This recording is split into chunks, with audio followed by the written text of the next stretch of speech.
जय माता दी दोस्तों, welcome back to my channel. दोस्तों आज मैं आप लोगों को बताऊंगी कि स्कॉर्पियंस यानी वृश्चिक राशि वालों की लाइफ 18 अगस्त के दिन कैसी रहेगी। तो चलिए दोस्तों स्टार्ट करते हैं। डिवाइन प्लीज़ मुझे बताइए कि 18 अगस्त के दिन स्कॉर्पियंस की फैमिली लाइफ कैसी रहने वाली है।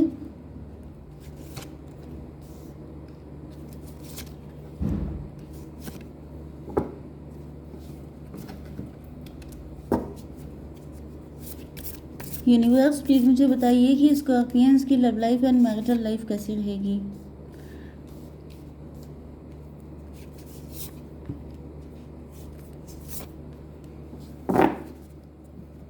स्कॉर्पियंस के अंदर थोड़ी सी बिटरनेस होती है क्योंकि उनको लाइफ में बहुत ज़्यादा झटके झेलने को मिले होते हैं। इस वजह से उनका नेचर थोड़ा सा बिटर हो जाता है। देखते हैं ये कार्ड क्यों आए हैं।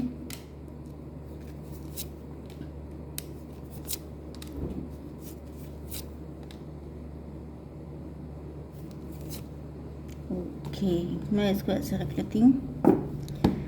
ओह माय गॉड, सारे कार्ड ऐसे आ गए ना, छुपाने पड़ेंगे। ओके, डिवाइन कनेक्शन आपका हो सकता है, ट्विन फ्लेम कनेक्शन हो सकता है, सोलमेट कनेक्शन हो सकता है, बहुत सारी चॉइसेस हो सकती हैं, बहुत सारी फाइट्स हो सकती हैं जो आपने लड़ी हैं। ओके, हो सकता है कोर्ट केस भी हो चुका है आप लोगों के बीच में। एंड क्या रहा है आप लोग, ओह माय गॉड भाई, देखिए बड़ी चीज़ पाने के लिए बड़ी बड़ी कीमतें चुकानी पड़ती हैं, तो बस वही चीज़ यहाँ पे दिखाई पड़ रही है। आपके पार्टनर एंड आप हैं पावर कपल, क्योंकि यहाँ पे आ चुके हैं एम्परर। एम्परर कभी अपनी एम्प्रेस को अकेला नहीं छोड़ते हैं क्योंकि उनको लगता है कि कोई इनकी एम्प्रेस को ले ना जाए। तो इस तरह की इनसिक्योरिटी आपके पार्टनर के अंदर भी हो सकती हैं, जैसे कि जेलसी, जैसे कि नज़र रखना, जैसे कि डाउट करना, आपके ऊपर बहुत ज़्यादा इनकी नज़र बनी रहना। ये सब चीज़ें इसी वजह से हैं क्योंकि ये एम्परर हैं। इनको हमेशा, भले ही ये आपके लेवल पे हैं, आपके जितने हैंडसम हैं, डैशिंग हैं, आपके जितने ब्यूटीफुल, मतलब आप बहुत ब्यूटीफुल हैं तो ये हैंडसम है, पावर कपल हैं आप लोग। ओके, ये आपकी, मतलब आप दोनों एक दूसरे को टक्कर देते हैं। एंड यहाँ पर आप दोनों ही पावर कपल हैं, एक दूसरे के साथ बहुत सूट करते हैं आप दोनों।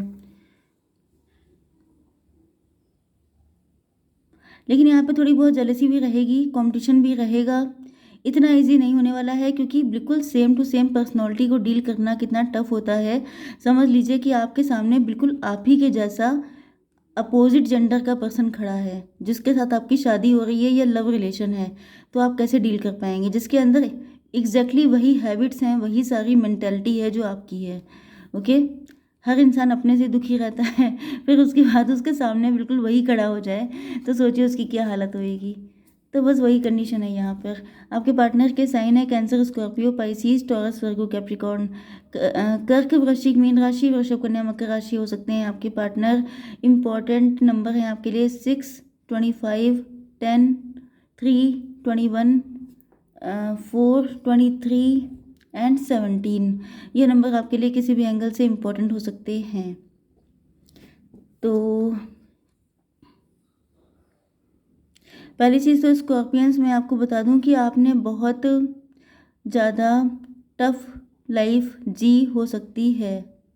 ओके, फिनिक्स का कार्ड आ गया है, मतलब जैसे राख में मिल जाना एंड फिर से उठ के खड़े हो जाना।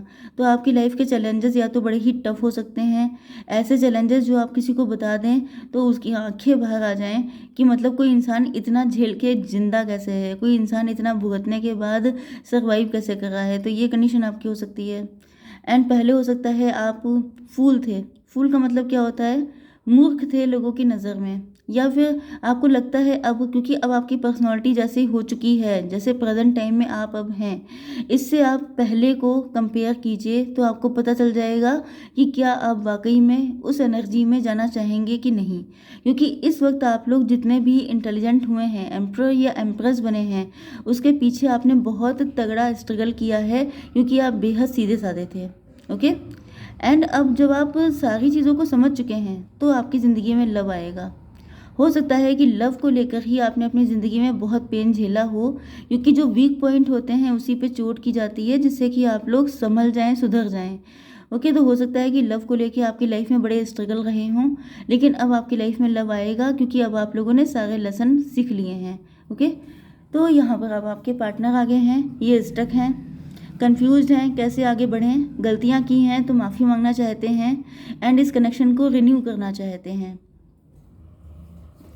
तो मुझे मैक्सिमम एनर्जी तो आपके एक्स की लग रही है। ओके,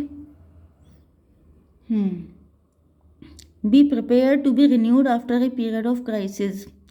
हो सकता है इन्होंने बहुत क्राइसिस झेला है, बहुत दिक्कतें उठा ली हैं एंड ये कनेक्शन रिन्यू करना चाहते हैं। इनको लग रहा है कि जैसे इस कनेक्शन में कुछ भी नहीं बचा है, लेकिन अभी भी एक चीज़ बची है जो होप है, जिसे होप कहते हैं, उम्मीद पे दुनिया कायम। तो इनको लग रहा है कि अगर होप बाकी है तो फिर आप फिर से अपनी लाइफ को रिबिल्ड कर सकते हैं।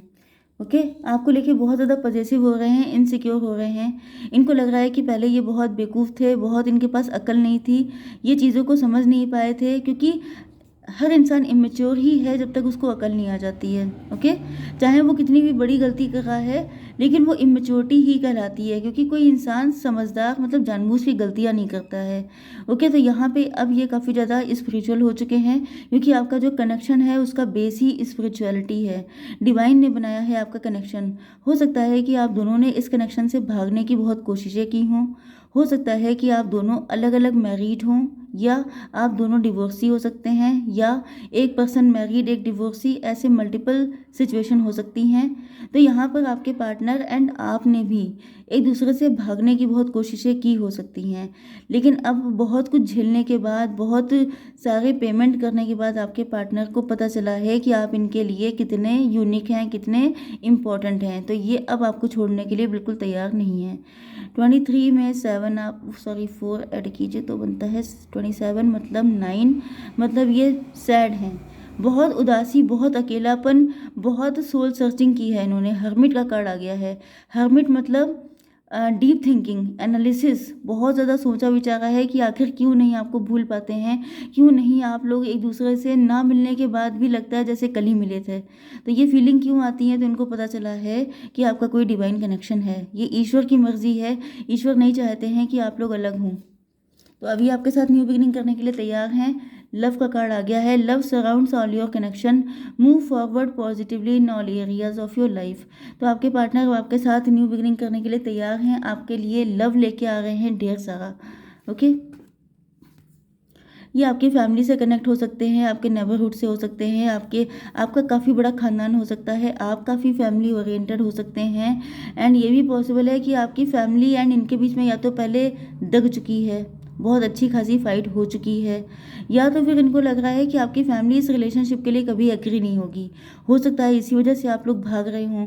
आप दोनों की फैमिलीज़ के बीच में या तो कोई पहले से ही कोई दुश्मनी चली आ रही है, कोई एनिमिटी हो सकती है, या तो फिर आपके पार्टनर को लगता है कि आप दोनों डिफरेंट कास्ट, कल्चर, रिलीजन से बिलोंग करते हैं, या ये कनेक्शन सोशली नॉट एक्सेप्टेड हो सकता है।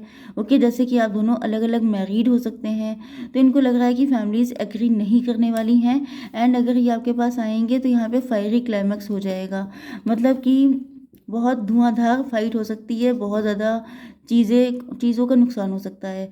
ये भी हो सकता है कि ये इसी वजह से रुके हुए थे, ये बहुत लंबे टाइम से आपके लिए अपनी फीलिंग होल्ड करके रखे थे, कि ये आपको ऑफ़र नहीं कर पा रहे थे, क्योंकि इनको लग रहा था कि फैमिलीज़ तैयार नहीं हो पाएंगी। एंड इसी वजह से ये भी देख रहे थे कि आप भी भाग रहे हैं एंड ये भी भाग रहे थे। लेकिन यहाँ पे आ चुका है फिनिक्स का कार्ड, मतलब कि ये कनेक्शन इसी चक्कर में, मतलब हम तुमसे ना कुछ कह पाए, तुम हमसे ना कुछ कह पाए, इस चक्कर में क्या हुआ कि कनेक्शन ख़त्म हो गया। लेकिन ये वो कनेक्शन है जो ख़त्म हो ही नहीं सकता। जैसे कि आप लोगों ने सुना होगा अमीबा के बारे में। अमीबा जो होता है उसको आप चाहें कुछ कर डालिए, वो ख़त्म नहीं होता है। इसी तरीके से आप मान लीजिए कि ट्विन फ्लेम कनेक्शन है, कि आप उसको टुकड़ों में बांट दीजिए, आप उसको फायर में रख दीजिए, आप उसको कुछ भी कर दीजिए, ख़त्म नहीं होगा। तो बस वही चीज़ है कि चाहे बिल्कुल राख में मिल जाएगा, लेकिन फिर खड़ा हो जाएगा। उठ के खड़ा हो जाना मतलब फिर से सर्वाइव कर जाना। ओके, तो don't let pride and get in your way. आप लोग काफ़ी रिच हो सकते हैं, काफ़ी वेल्दी हो सकते हैं, काफ़ी ज़्यादा खूबसूरत हो सकते हैं, एंड यहाँ पर यह भी हो सकता है कि आप काफ़ी रिच फैमिली से बिलोंग करते हैं। Don't let pride get in your way. हो सकता है कि आपके पार्टनर को लग रहा है कि आप प्राइड शो कर रहे हैं, आप घमंडी हो गए हैं, आपको अब इनकी नीड नहीं है। हो सकता है कि आपके पार्टनर की लाइफ में ये जो फिनिक्स वाली एनर्जी थी, ये बिल्कुल इनकी फाइनेंशियली ये बिल्कुल डाउन हो गए हैं। पहले ये एम्परर थे, फिर इन्होंने इनकी लाइफ में इतने स्ट्रगल आए कि ये बिल्कुल ज़मीन पे आ गए, लेकिन इधर आपकी कंडीशन पलट गई, आप लोग एम्प्रेस बन गए। जैसे आपके पार्टनर एम्परर थे तो अब आप एम्प्रेस हैं, एंड ये आ चुके हैं वीक पोजीशन पे। ओके, तो यस, आपके पार्टनर आपके पास आने में डर रहे हैं क्योंकि इनको ऐसा लग रहा है कि कहीं आप इनको रिजेक्ट ना कर दें। यस, इनको ये भी पता है कि फैमिली से तो इनको मुकाबला करना पड़ेगा, फैमिली तो इनके अगेंस्ट होगी, साथ ही साथ अगर आप भी अगेंस्ट हो गए तो फिर तो ये कनेक्शन हमेशा के लिए ख़त्म हो जाएगा। ओके, अगर आपने प्राइड शो कर दिया इस टाइम पर तो फिर ये कनेक्शन कभी नहीं बनेगा। Take time to breathe out. आप लोग काफ़ी ज़्यादा फेमस हो रहे हैं, काफ़ी ज़्यादा पावरफुल पोजीशन में आ गए हैं। आप लोगों के बीच में कोई साइकिल चल रहा हो सकता है, आपके पार्टनर ने ऑन एंड ऑफ किया है। आप लोग इंटरनेट के थ्रू कोई काम कर रहे हो सकते हैं, या तो आपकी फॉरेन में जॉब लग गई है, आप लोगों की फ़िज़िक भी काफ़ी खूबसूरत हो चुकी है। तो कुल मिला के ये है कि आप लोगों के बीच में यस, ये टेबल टर्न हुई हैं। जो आपके पार्टनर की पोजीशन थी एम्परर वाली, वो आपको दे दी गई है, एंड जो आपकी कंडीशन थी पहले, वो अब आपके पार्टनर की हो चुकी है। ओके, तो यहाँ पर अब आपसे मना किया जा रहा है कि आपको प्राइड नहीं करना है, नहीं तो ये टेबल है, अगर ऐसे टर्न हो सकती है तो फिर से वैसे भी टर्न हो सकती है। मतलब समझ गए होंगे आप लोग कि अगर आपकी जैसी कंडीशन इनकी हो गई है तो फिर से इनके जैसी कंडीशन आपकी भी हो सकती है। तो इसलिए ऐसी कोई गलती मत कीजिएगा जिससे आप लोग इसी साइकिल में घूमते रहें, कि कभी ये आपकी पोजीशन पे, कभी आप इनकी पोजीशन पे, एंड यही होते होते आप लोग कभी मिल ना पाएँ। तो आपको क्या करना है, प्राइड नहीं करना है, सीधे सीधे इनको एक्सेप्ट करना है, बाकी आप लोगों की मर्जी। ओके, तो आई होप सो कि रीडिंग आपको पसंद आई होगी। Please do like, share and subscribe. जय माता दी।